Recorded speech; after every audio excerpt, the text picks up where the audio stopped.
iki leren luwih dhisik lakone isih dawa. Mbacutne gelaring crita, ya tak derekake magita-gita bareng. Ya, Nduk. Oh.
Ikropala kang puminga acampuk samya medali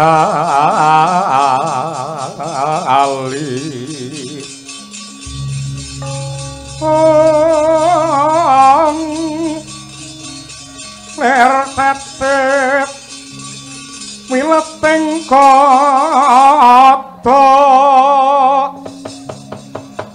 dahyang kong mangoncang niti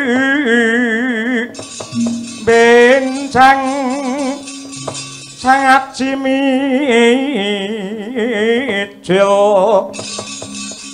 latinya ngedali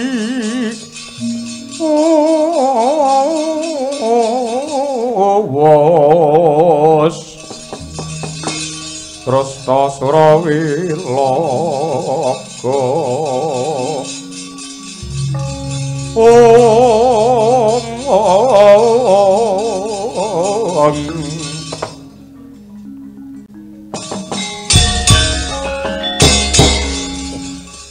kadangipun Kakang Yayi Kumbayana Kakang Sucitra apa? Rumangsa marem aku ngerti kelawan kridamu sarta trajangmu. Tegese antarane Sucitra kelawan Yayi Kumbayana. Cucuk anggene tansah gegulang kawruh suwitana pepadane Sang Maha Guru. Ya kuwi Sang Resi Rama Parasu ya Resi Rama Bargawa. Ya pancen kaya mangkono ingkang dadi ideping ciptaku. Piye supaya aku duwe kekuatan lan kadigdayan prasasat bisa nggulung jagat saisine.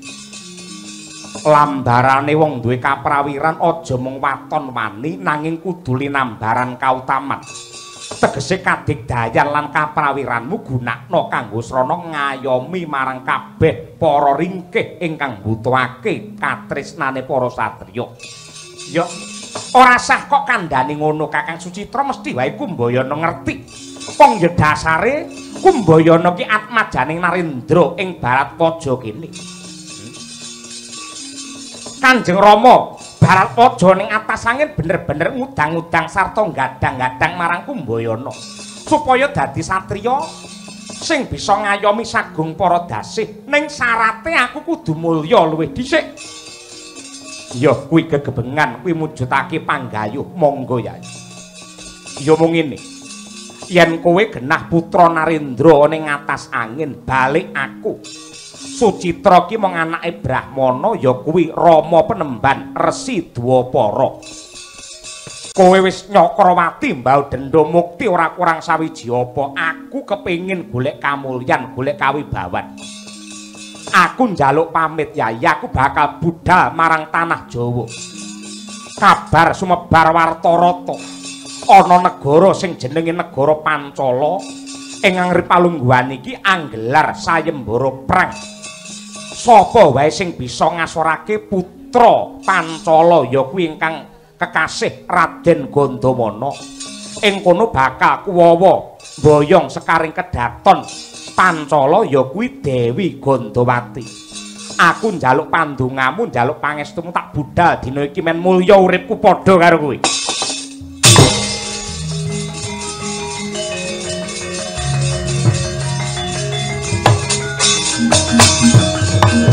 Katangening kalangganak lara panda muntar tinon lerega konang surem sara tetan padang kasor lan pajaring. Oh, mbok aku melu Kakang Sucitra. Aku kepengin weruh kaya apa gelare tanah Jawa. Aja Yayi, aja. Kowe aja ngregon-ngregoni lan nyrimpeti kang dadi lakuku besok wae Yayi. Dongakno yen aku antuk mulya ana negara Pancala kelakon dadi putra mantu Pancala.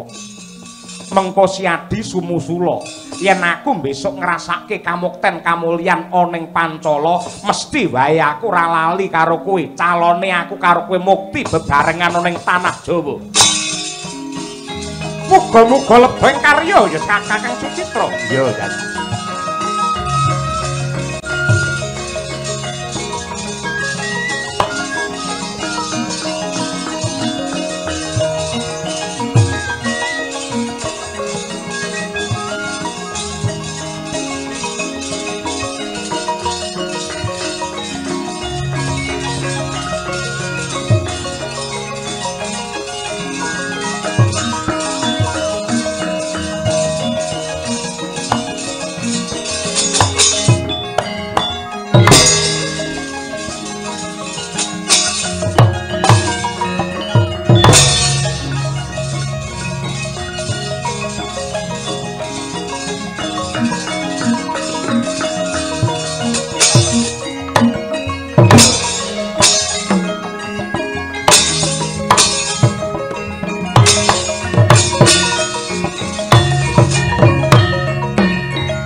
ana tungeng entek-entek si penunggu patek nono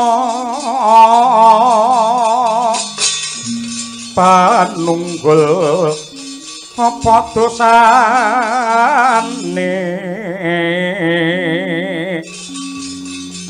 dosa ngungkulisa sama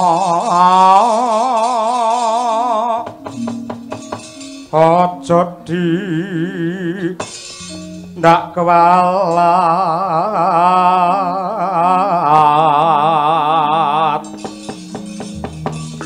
lah iya bener kandhamu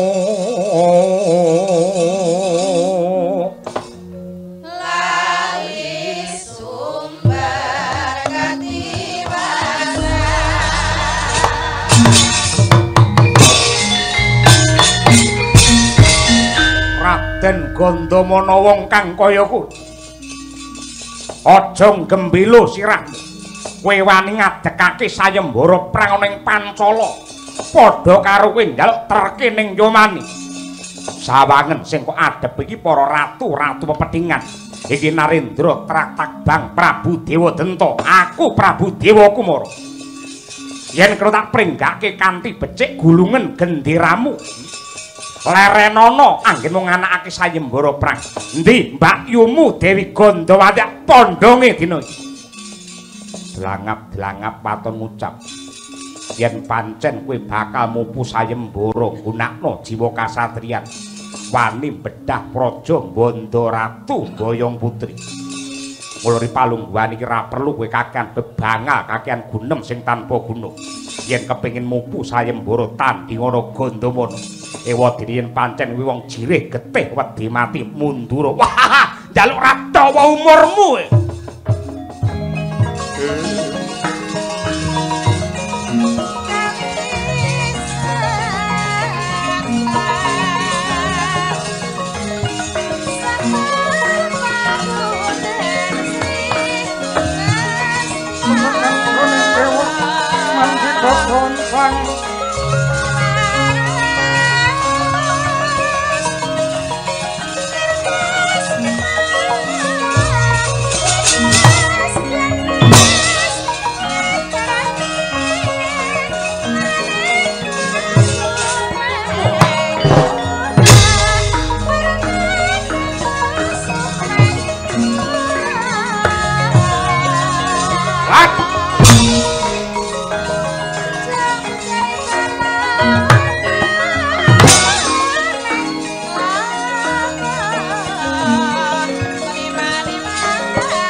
Wong apa?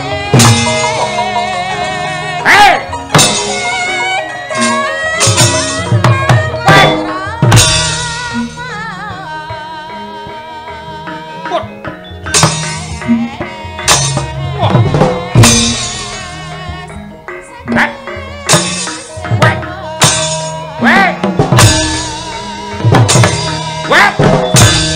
Wah!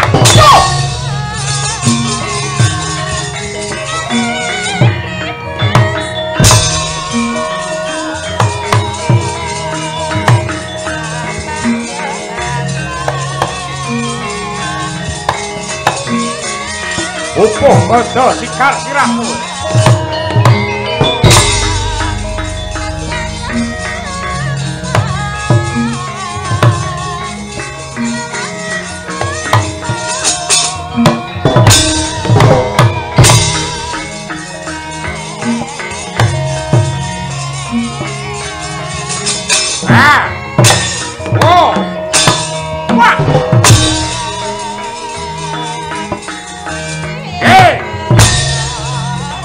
Loedan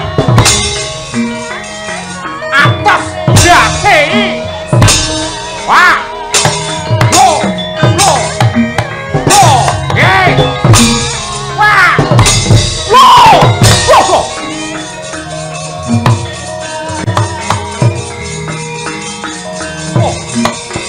wah okay.